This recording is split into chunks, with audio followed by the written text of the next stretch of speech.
Hi everybody, this is my absolute beginner's guide on how to replace the Z-axis potentiometer inside the Thrustmaster 16000m with a magnetic hall sensor. The video is from start to finish, about 30 minutes. I will annotate it, but if you have no idea what you're doing, like me when I started this thing, watch the whole thing and you'll see the whole process. If you have any questions, you can ask them in the comments, but it should be pretty self-explanatory. This is the Z-axis potentiometer inside the stick. After a few hundred hours of use, it wears out and the contact goes bad. So we're going to cut this out and we're going to replace it with one of these. This is a hall sensor. It senses the magnetic field around it and adjusts the output current. So there's no contact here, and once this mod is complete, it should last forever. Now, these sensors are quite cheap, but you will also need to get these little magnets. These are neodymium magnets rated 52N. I do recommend getting this size, about 5 millimeters by 1 or 1.5 millimeters. It's really good because we're going to be stacking them and we're able to adjust how big the magnet is just by stacking them. That will help us with the calibration later on. These are the tools that we're going to need to finish the job. So to open up the joystick, we're going to need a screwdriver, and I recommend having a slightly smaller one, not the full-size screwdriver, because there's a little screw inside of the trigger. Then we're going to need a soldering set. I bought a whole set full of all sorts of things you need for just a hobbyist. I bought a full set from China, the cheapest there was, and it included all of these tools. You're going to need to use this for about 5 minutes in total, so quality is not really that important. So we're going to do some soldering, and then finally we're going to affix the wires and put everything together with the magnets and everything with some hot glue. And that's it. All of these tools are pretty simple, but if you don't have them, you're going to have to go out and get them. Really, the cheapest possible stuff will do. Let's start with disassembly. So the first thing you're going to do is take out this little pin in here. It's quite difficult to get out actually. So that may have been.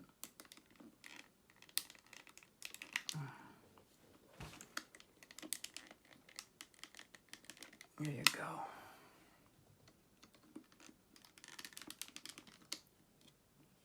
So you're going to struggle to get this pin out, and then the trigger comes off. Then there's a little screw right here. Take that out.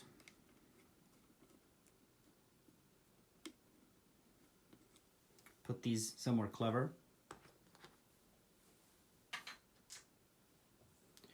Then take off the handrest. 2 screws here.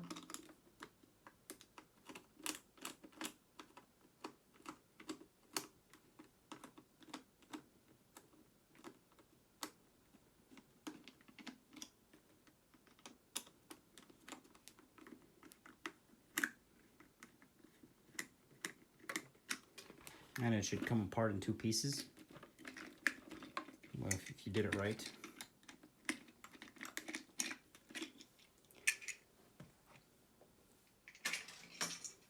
Then you're going to take off the rubber grip here, and there's a screw, 2 screws actually. 2 screws, why the hell are there 2 screws?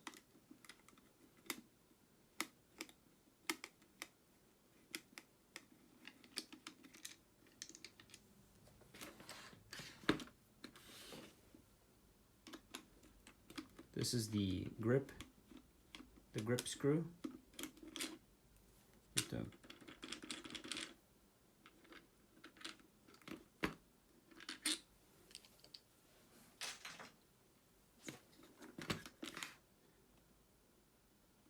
There's only one one screw on this joystick. Oh no, here's another one.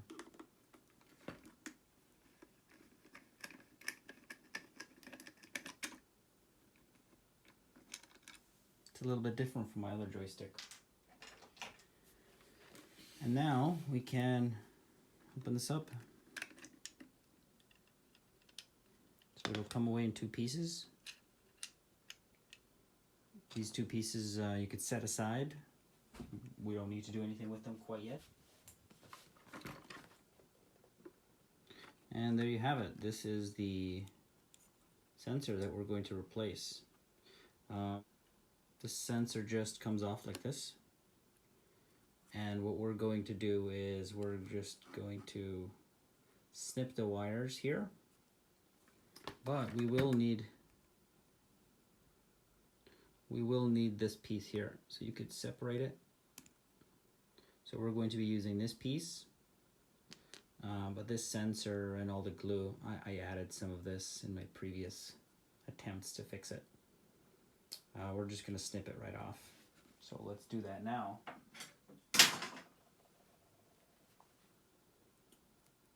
So here goes nothing. All of these should have the same color-coded wires. So we have the yellow, the red, and the brown. I have read a tutorial somewhere that tells us what these are, the positive, the negative, and the output, but I don't recall. So I'm just going to cut them anyway.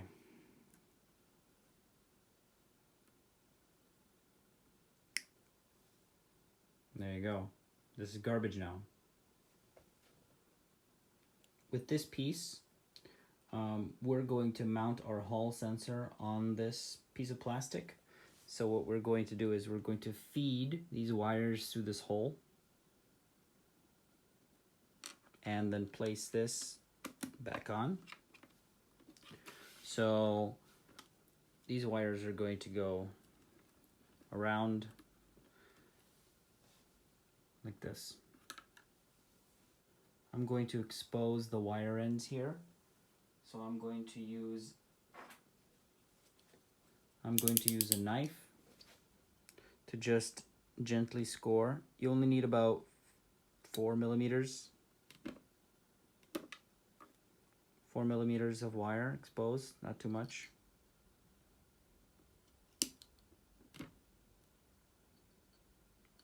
Be gentle, this wire is quite thin, so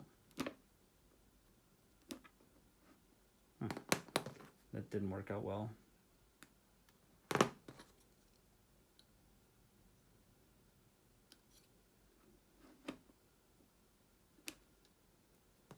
And so now we have some exposed wire. And we are ready to solder. Now, if you're like me and you have no idea about electricity, wiring, or anything like that, basically through trial and error, I have found out that this is the wiring, yellow, brown, red. I'm going to put this sensor with the writing up, and so it's going to go like this. You can see there's a bit of trapezoid shape here. So this is the wide part is the bottom, and then the part with the writing is on top. And so it's going to go yellow wire, then brown wire in the middle, and then red wire. And that's all you need to know. Now, so that's it. This is it. This is the secret. This is the shape, yellow, brown, red. And we're gonna put this in, and away we go. So soldering is pretty straightforward. You're going to take some of the tin, put it onto the tip, then put the tip to the wire, and put some more tin on it. Let's see if I can do this on camera without, well, I'll make a fool of myself anyway, but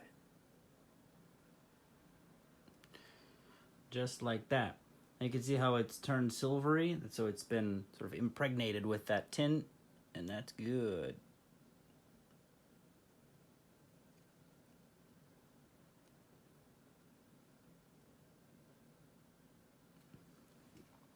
Nothing fancy, just get it done. Now you're going to want to do the same thing with the 3 leads of the sensor. That way the 2 tins are going to mesh together quite easily. So I'm going to pull these apart just a pinch to make it easier for me, because, well, certainly don't want them to stick together. So how to do that? Good question.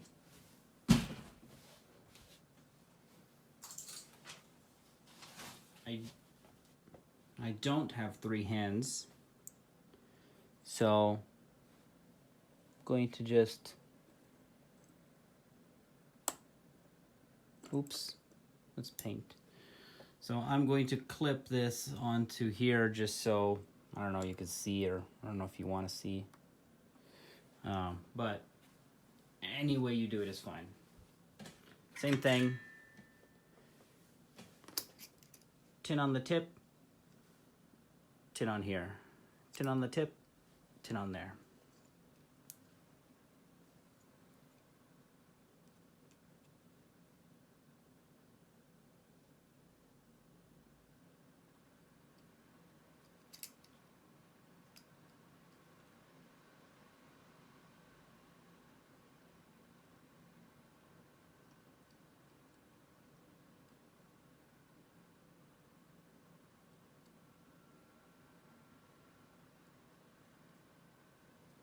You don't need a lot. All right, so now that we have put tin on all of the parts,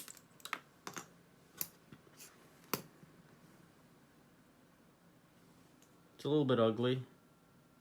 It's a little bit ugly, but it'll do. So now that we have tin here, we could bend these wires up to make it a little bit easier to mount it on here. It's quite simple. If you get any kind of pliers and just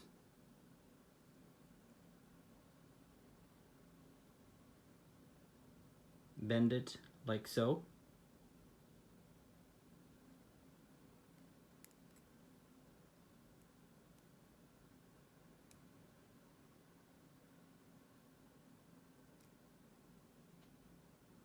Just like that. So that later we're going to attach the wires like this, boop, and then we're going to mount it right there, or just like that. So let's get started. So we're going to do yellow first, like that. So it's going to be yellow.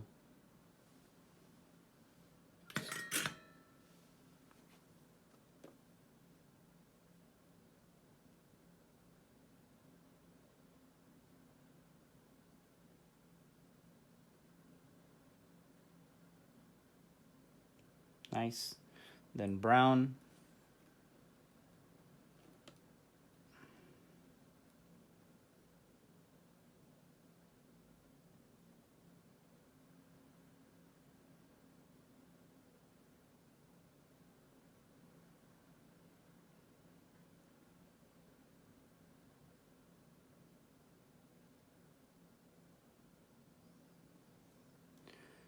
Not the best, but actually, let's move it up a little bit.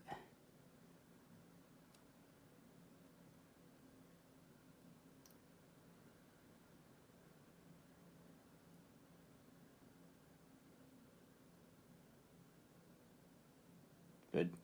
And then red is final.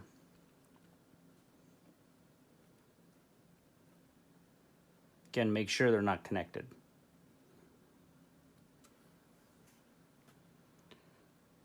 Nothing fancy here. Come on.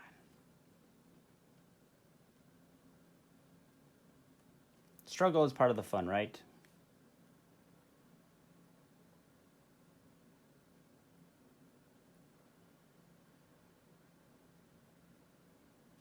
Wait, too hot.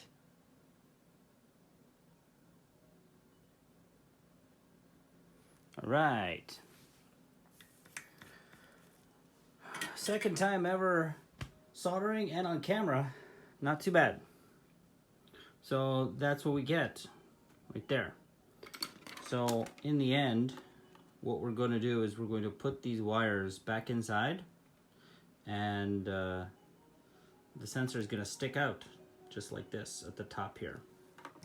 So to get the wires a little bit deeper inside, you can sort of wiggle all of these wires together and kind of stick them in there. Another thing you could do is you could open up the base and actually pull these wires. They go all the way inside. You could pull out the wires a little bit, so there's absolutely no slack up here. We could do that in the future. Okay.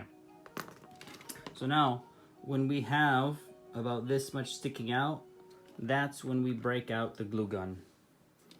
So this is what it looks like before we put the hot glue on there. There are little circles here, little circles in the mold. You basically want to put it as straight on as possible. So right between these two spring ends. The beautiful thing about this is that in the end, we're going to be able to bend this because these connections are a little bit long, so we're going to be able to bend this a tiny bit. But right now we want to put hot glue in between these connections so they never short while we're spending hours and hours twisting it. Once you've patiently waited for your hot glue to warm up, then we're going to apply a dab right in this crook here. And this is to separate the contacts so they'll never short. So we'll put, it's a little bit finicky with the camera here, but put a dab in there and then put a dab from the other side. Now this is not meant to look pretty. And then just seat it right there.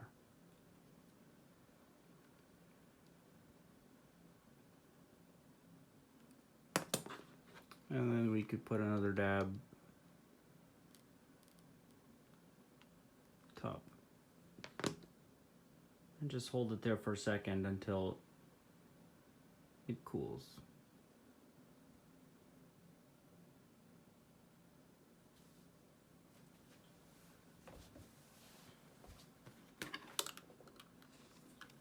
So it looks about straight on. At this point there's a little bit of play, so you can just adjust it so it's about as straight as you can get it.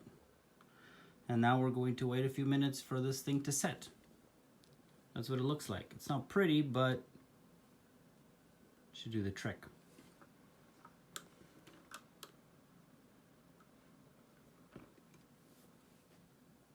So I just hooked this up without finishing it.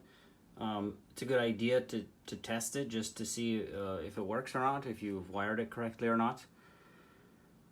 Because I don't know where you bought your sensors and maybe the schematic is different, but it's a good idea to do this. So I'm just going to show you, this is our stack of magnets.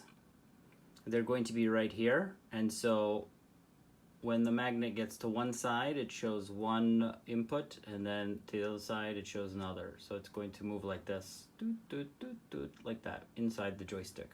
So it seems to be working. Let's mount the magnets then.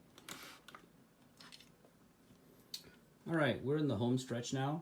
So what we're going to do is we're going to put a little dollop of hot glue right in there.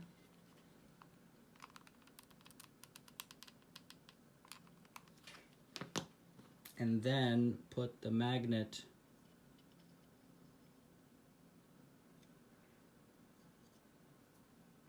just like so. Try not to burn yourself also. So it looks like that. Like that. You can see it's almost even inside and out. So when the second piece comes in, it should be even.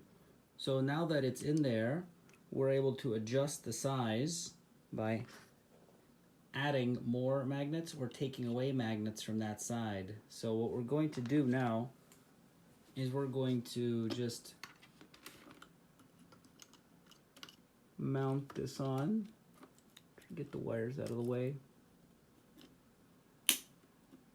That's not a good sound. There you go. So now we have mounted this. We're jumping back to the computer now to see what the computer actually registers. So this is going to be probably the most tedious part, and it might take you the longest just because you have to take the thing apart and put it back together and twist it just to see that it's working well. So I'm going to just give it a twist. And notice how it's not going all the way to 0. There's still a little bit there. So here's where the beauty of our MacGyver design comes in. This sensor could be adjusted. It could be pushed down just a pinch, just a millimeter or two to get as close to the magnets as possible. So that's what I'm going to do. Just going to do your best not to break everything. So now it's really close, just a bit more. Goodbye. Now when I twist it, it goes all the way to the bottom, all the way to the top. So when you're doing this, you're messing around with it, you may notice that it's not coming back to center. So just unplug it and plug it back in. It should be back to even. I've added a few more magnets to one side just to show that if the sensor is not in the center of the magnet, it's going to register as sort of off center. So that's how you know. That's how you know that it's time to take some magnets away. Now the next step, now that we know it goes all the way to the end, we have to put this thing together, we have to dry fit it, and then we have to make sure that when it bottoms out, when the actual spring bottoms out, at the same time the magnet, the sensor registers a 0. So we're not, we don't have extra play in the joystick. So I'm just going to stick this in here.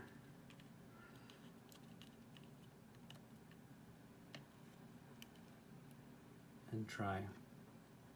You can leave off the center, this center button here, because it just falls off too often. Okay, so now it's together. Make sure there are no wires in the seams here. And give it a twist. So, okay, as soon as it reaches the end of the motion, it's at 0, which is good. And then, oh, notice how it reached 100%, but there's still a bit of wiggle room. That means that there is not enough magnets. So if you are reaching the end of the magnet before the end of the stroke, if the sensor is reaching the end of the magnet before the end of the stroke, you have to increase the magnet length. So it's this way. That means the sensor is here. It's got play, so we want to add one more magnet to this side and see what that does.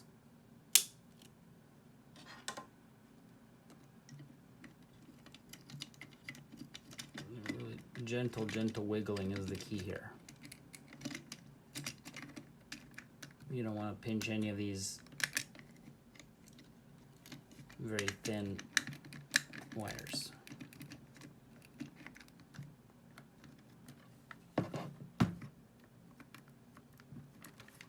Like I think I am doing. Okay.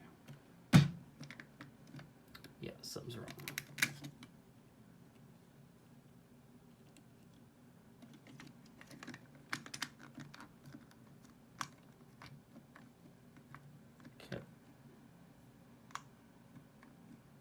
Might have to read. Okay, let's try. Good.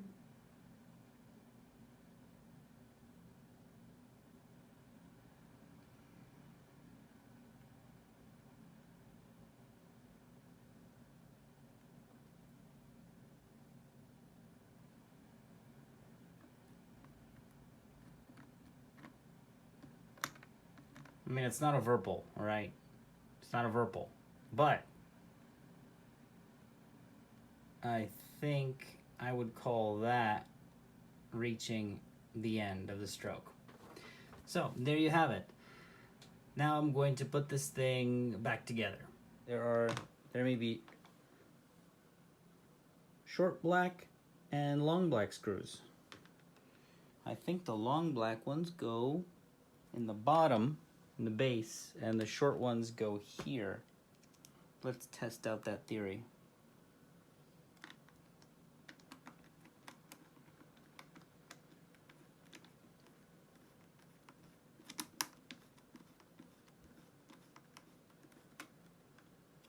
Okay, there's another short one, goes on the other side. Your design may be a little bit different from this one. Actually, can I put it here? Yes, I can.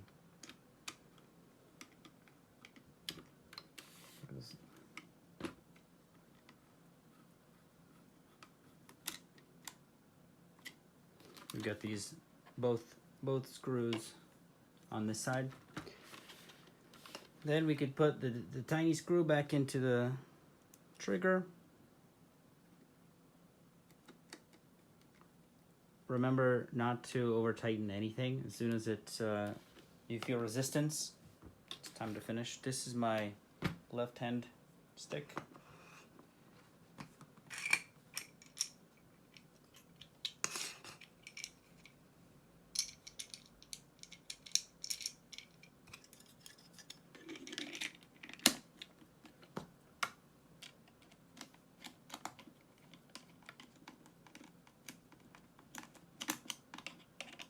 Really straightforward, just put it together and don't strip any of the screws.